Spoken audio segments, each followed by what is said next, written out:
जय हिंद। आज हम लोग एक महत्वपूर्ण टॉपिक डिस्कस करेंगे। अभी हाल ही में बहुत ज़्यादा न्यूज़ में एक टॉपिक चल रहा है, आरक्षण का टॉपिक है ना। और करंट अफेयर्स में ये टॉपिक चल रहा है, करंट में ये टॉपिक चल रहा है, तो हो सकता है कि बीपीएससी, यूपीएससी या फिर अदर पीसीएस एग्जाम जो है इससे कुछ क्वेश्चंस बना ले, या फिर नॉर्मल जो बोर्ड एग्जाम है जैसे 10th 12th ये भी कुछ क्वेश्चन बना सकता है। तो आज हम लोग समझेंगे कि आरक्षण क्या है और वर्तमान में क्यों कुछ लोग जो हैं वो आंदोलन कर रहे हैं कि हमें हमारी जाति से अलग कर दिया गया, हमें फिर से हमारी जाति में ला दीजिए। वो कौन से लोग हैं और क्यों कर रहे हैं, क्या इसके पीछे रीज़न है, सरकार ने ऐसा क्यों किया, लोग अब इससे आगे क्या कर सकता है, ये सारी चीज़ों को एक छोटे से क्लास में हम लोग डिस्कस करके टोटल समझ लेंगे। ठीक है, आइए शुरू करते हैं। पहले समझते हैं कि मुद्दा है क्या। तो पहले समझते हैं कि मुद्दा वर्तमान में क्या चल रहा है, मुद्दा क्या है ना, मुद्दा। तो ये मुद्दा क्या है, देखिए ये मुद्दा ये है कि बिहार में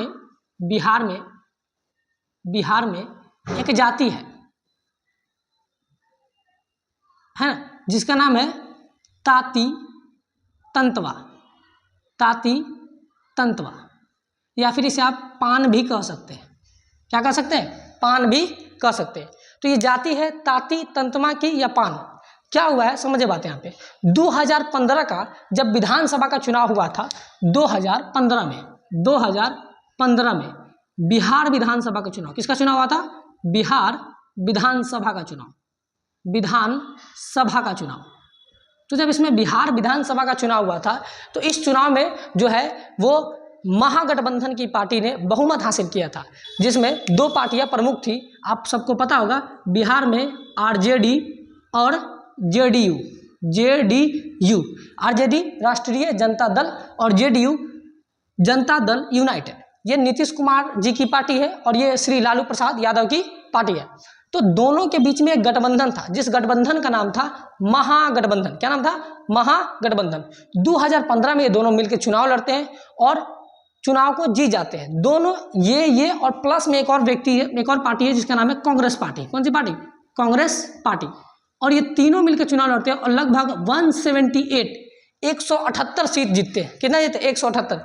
जबकि बिहार में बहुमत के लिए मात्र 121 से 22 सीटें चाहिए। 122 सीटें हैं तो आपको बहुमत मिल जाएगा। इसमें सबसे ज़्यादा जो सीटें थी वो आरजेडी को आई थी, लगभग 80 सीटें। तो आरजेडी को कितनी सीट आई थी, 80 सीट आई थी, 80 सीट आई थी। उस समय लालू प्रसाद यादव भी थे, नीतीश कुमार भी थे। तो इन तीनों ने मिल करके अपने जो बहुमत दल का नेता है वो नीतीश बाबू को चुना, नीतीश कुमार जी को चुना, और नीतीश कुमार जी को बहुमत दल का नेता चुना और नीतीश कुमार जी क्या बन गए, भारत बोल दिएगा जी, बिहार के मुख्यमंत्री बन गए। क्या बन गए, बिहार के मुख्यमंत्री। नीतीश बाबू ने अपना वोट बैंक बनाने के लिए, किसके लिए बनाने के लिए, वोट बैंक बनाने के लिए इस जाति को, जो ताती तत्वा जाति है, इस जाति का जो है जो कास्ट है वो चेंज कर दिया। कहने का मतलब है कि ये जाति जो थी वो ओबीसी, अदर बैकवर्ड क्लास में थी। इस जाति को बिना पूछे, बिना सुप्रीम कोर्ट से पूछे एससी में कन्वर्ट कर दिया गया, यानी कि अनुसूचित जाति में कर दिया गया बिना पूछे। जबकि अगर आप संविधान हमारा उठा करके देखें तो आपको एक चीज़ समझ में आएगा कि अगर किसी जाति को ओबीसी से एससी में ले जाना है, एससी से एसटी में ले जाना है, या फिर कहीं भी लेके जाना है, तो बिहार सरकार, या छोड़ दीजिए कोई भी राज्य सरकार, इसमें कोई हस्तक्षेप नहीं कर सकता। ये पावर केवल और केवल राष्ट्रपति के पास है। हमारे संविधान के 2 आर्टिकल इसके बारे में बताता है। एक आर्टिकल का नाम है आर्टिकल 341 और एक आर्टिकल है आर्टिकल 342। इसके तहत राष्ट्रपति, कौन, राष्ट्रपति किसी जाति को या तो वो एससी में डाले, या तो वो एसटी में डाले, या तो वो ओबीसी में डाले, राज्य सरकार इसमें कोई काम नहीं कर सकती। जबकि नीतीश बाबू ने अपना वोट बैंक बनाने के लिए सभी को किस में, ओबीसी से कहाँ बदल दिया, एससी में बदल दिया। तो जब एससी में बदला उस समय जो बिहार की पटना हाईकोर्ट है, कौन सा वो हाईकोर्ट, बिहार का पटना हाईकोर्ट, उसने इस बात को स्वीकार किया था कि जो नीतीश बाबू ने किया है वो अच्छा है, कोई दिक्कत उसमें नहीं है, और स्वीकार कर लिया गया था कि ओबीसी जाति जो है एससी में चली गई, यानी कि जो ताती तत्वा यानी कि पान जो जाति है वो ओबीसी से कहाँ कन्वर्ट हो गई, एससी में कन्वर्ट हो गई। लेकिन ये मामला चला गया सुप्रीम कोर्ट। जब ये मामला सुप्रीम कोर्ट में गया तो जो सुप्रीम कोर्ट में बहुत सारे केसेस होते हैं, और आपको पता है कि मात्र सुप्रीम कोर्ट में 33+1 34 जज ही हैं। एक सीजीआई होते हैं यानी कि चीफ जस्टिस ऑफ इंडिया, और बाकी 33 नॉर्मल जज होते हैं।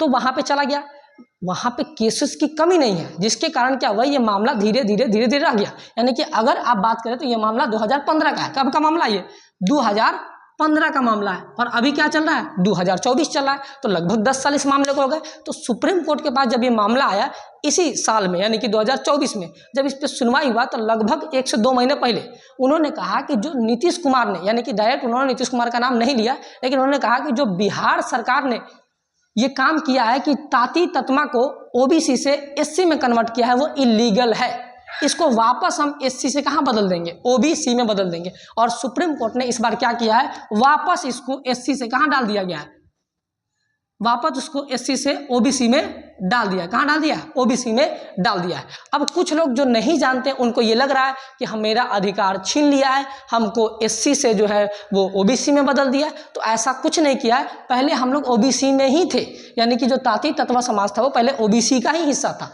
बाद में उसे नीतीश कुमार जी ने अपना वोट बैंक, ताकि हमको वोट मिल जाए इन जातियों से, इसको लेकर के उन्होंने इसको चेंज किया था। सुप्रीम कोर्ट ने उनको झटका दे दिया। अब समझे बात को ध्यान से, जैसे क्या ये तांती ततमा आखिर आता किस कैटेगरी में है, तो आपको बता दे कि झारखंड में, उड़ीसा में, अगर आप इन राज्यों में विजिट करेंगे तो आपको समझ में आएगा कि ये तांती ततमा जो जाति के लोग हैं वो ओबीसी में ही आते हैं। बिहार में से बिहार सरकार ने इसको चेंज किया था। ठीक है, आगे बढ़ते हैं हम लोग। अब ये आरक्षण क्या है, कुछ लोगों का मामला ये सामने आ रहा है कि इसके तहत जो है आरक्षण मिलता है, यानी कि जो एससी है इसको आरक्षण ज़्यादा मिलता है और ओबीसी को आरक्षण कम मिलता है, यानी कि 10% आरक्षण मिलता है ओबीसी को, इसको ज़्यादा मिलता है ना। तो लोगों का कहना है कि जो नौकरियां है, आरक्षण के बल पे नौकरियां मिल जाती हैं, तो जब नौकरियां मिल गई है जिस ताती ततमा जाति के लोगों को, क्या उसकी नौकरी चली जाएगी, क्योंकि वो तो आरक्षण के दम पे नौकरी ले लिया है, तो क्या उसकी नौकरी चली जाएगी। तो सुप्रीम कोर्ट ने इस पे कहा है कि ऐसा कुछ नहीं होने वाला है, जिसको नौकरी मिल चुका है उसकी नौकरी ली नहीं जाएगी, उसका नौकरी जो है वो रहेगा। हाँ, अब जो लोग हैं अब उसको आरक्षण नहीं मिलेगा, मात्र 10% आरक्षण मिलेगा।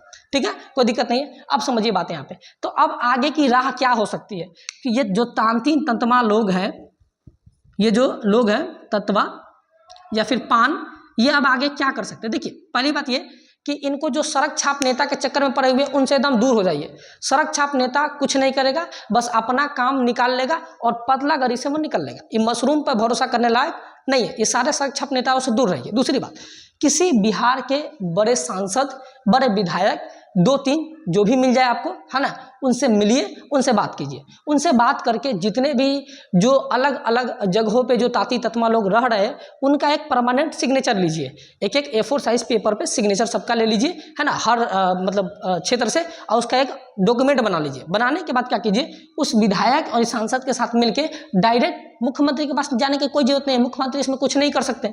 डायरेक्ट आपको जाना होगा राज्यपाल के पास। कहाँ जाना होगा, राज्यपाल। आप जाइए राज्यपाल के पास, राज्यपाल ऑफिस में, पटना में है राज्यपाल जी का ऑफिस, पटना में जाइए आप, यहाँ पे राज्यपाल से मिलिए। राज्यपाल जो है वो विश्वनाथ आलेकर है, बिहार के राज्यपाल। वो इस बात को देखेंगे, समझेंगे कि हाँ इस जाति को क्या वापस एससी में डालने लायक है कि नहीं है। तो ये बात राज्यपाल साहब आगे भेजेंगे। आगे कहने का मतलब है ये भेजेंगे राष्ट्रपति के पास। कहाँ भेजेंगे, राष्ट्रपति। किसके पास भेजेंगे बाबू, राष्ट्रपति के पास भेजेंगे।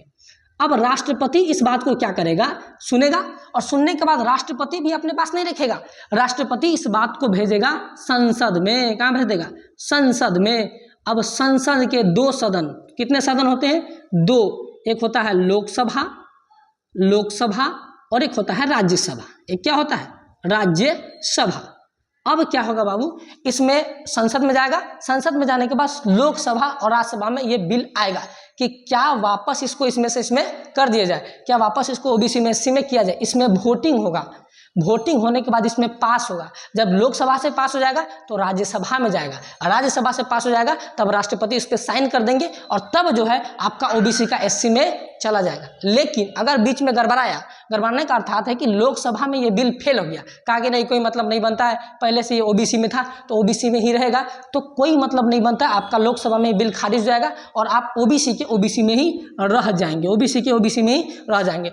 तो आपको वापस एससी में जाने के लिए क्या करना पड़ेगा, लोकसभा और राज्यसभा दोनों से बिल को पास करवाना पड़ेगा, तभी जाकर कहाँ जाएगा, ओबीसी। राज्य सरकार इसमें कुछ भी नहीं कर सकती है, कोई दिक्कत, राज्य सरकार इसमें कुछ भी नहीं कर सकती। अब आगे समझिए चीज़ों को बहुत ध्यान से। अब ये आरक्षण क्या होता है और ये जो ओबीसी है, एससी है, एसटी है, ये क्या है समझिए। देखिए कैटेगरियां होती हैं कई प्रकार की, जैसे सबसे बड़ी जो कैटेगरी है वो होती है जनरल की कैटेगरी, ठीक है। उसके बाद आता है बाबू ओबीसी, उसके बाद आता है ईबीसी, उसके बाद आता है एससी और सबसे नीचे आता है एसटी।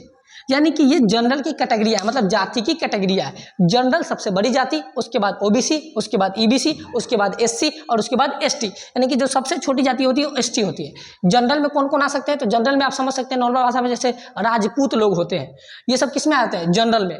ब्राह्मण पंडित लोग होते हैं, कहाँ जाते हैं, जनरल में।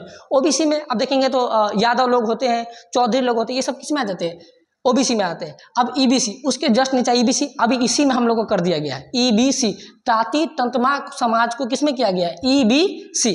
अब बोलिए सर अभी तो आप बोल रहे थे कि ओबीसी में किया है, तो देखिए केंद्र सरकार मानती है ओबीसी, केंद्र सरकार किसको मानती है, ओबीसी, लेकिन राज्य के तहत हम लोग किसमें है, ईबीसी। क्योंकि केंद्र ने एक बात बोली थी कि राज्य के आधार पर आप ओबीसी को बांट दीजिए, तो राज्य के आधार पर ओबीसी को बांटा गया, एक क्रीमी लेयर और एक नॉन क्रीमी लेयर। क्रीमी और नॉन क्रीमी लेयर आपको अभी समझ में नहीं आएगा, क्योंकि अभी हम पूरा प्रॉपर कोई क्लास नहीं कर रहे, बस समझिए कि राज्य सरकार अपने हिसाब से उसको बांट दी गई। क्या कर दिया, बांट दिया गया। तो हम लोग हैं ओबीसी में, किसके अनुसार, केंद्र सरकार के अनुसार से, लेकिन राज्य सरकार के अनुसार से किस में आ गए, ईबीसी, इकोनॉमिकल बैकवर्ड क्लास को समझ में आ रहा है ना, यानी कि ताती तत्मा को डाल दिया गया है ईबीसी, यानी कि एससी से जस्ट थोड़ा सा ऊपर हम लोग को डाल दिया गया है ना, ताती तत्मा को डाल दिया गया, कोई दिक्कत इसमें नहीं। अब ये आरक्षण क्या है, समझ गए यहाँ पे आरक्षण क्या है, ये विवाद बहुत है आरक्षण पे, है ना, आरक्षण पे विवाद बहुत है। जब हमारा देश आजाद हुआ था उस समय से ही आरक्षण पे विवाद होना शुरू हो गया कि आरक्षण क्या है और दिया जाना चाहिए कि नहीं दिया जाना। इस पे बहुत ज़्यादा बहस होने लगी कि आरक्षण को क्या किया जाना चाहिए। देखिए आरक्षण मिला क्यों, समझिए, जब भारत आज़ाद हुआ या फिर उससे पहले के आप समय को देखेंगे तो आपको समझ में आएगा कि जो छोटी जातियाँ थी उनको ज़्यादा कुछ करने का अनुमति नहीं था। आपने सुना होगा कि इतने बड़े भीमराव अम्बेडकर साहब जो बाद में वकील बने, उन भीमराव अम्बेडकर साहब को स्कूल में पढ़ने नहीं दिया जाता था। वो बाहर किताब लेके खिड़की के बाहर खड़ा होते थे कि हाँ मास्टर साहब लिखवाएंगे तो लिखेंगे, है ना। उनको मंदिर में प्रवेश नहीं करने दिया जाता था। तो केवल ऐसा भीमराव अम्बेडकर के साथ नहीं हुआ, जितनी भी छोटी जातियाँ थी सबके साथ ऐसा ही होता था। ना वो मंदिर में जा सकते थे, ना वो समझिए कि किसी स्कूल में बैठ के पढ़ सकते थे किसी के साथ, उनको नीचे बैठाया जाता था। अगर किसी बड़े जो जाति के लोग हैं उसके आप समझिए कि उसके जो दूरा होता है, उसका घर का बाहर का जो जगह होता है उस पर माहे अगर आप चप्पल पहन के चले गए तो दिक्कत हो जाएगा, आपको चप्पल उठाकर अपने माथा पे रख के जाना पड़ता है, आपको मंदिर में जाना नहीं दिया जाएगा। तो काफ़ी कठिनाइयाँ करने को सामना मिलता था किसको, छोटी जाति को, जिसके कारण वो लोग पढ़ नहीं पाए। तो जब नहीं पढ़ पाएंगे तो लोग गरीबी में जिएंगे। तो एक आदमी को गरीब होने से केवल एक आदमी गरीब नहीं हुआ, बल्कि उसका पूरा पीढ़ी गरीब होते चला गया। और ये जो बड़ी जाति के लोग थे, ये लोग तो आराम से पढ़ते थे, तो ये आगे चले गए। तो जब भारत आज़ाद हुआ तो उन्होंने कहा कि देखिए भारत में बहुत असमानता है, कुछ लोग बहुत ऊपर है, कुछ लोग बहुत नीचे हैं, कुछ लोग उससे भी नीचे हैं और कुछ लोग तो बेचारा बहुत नीचे हैं।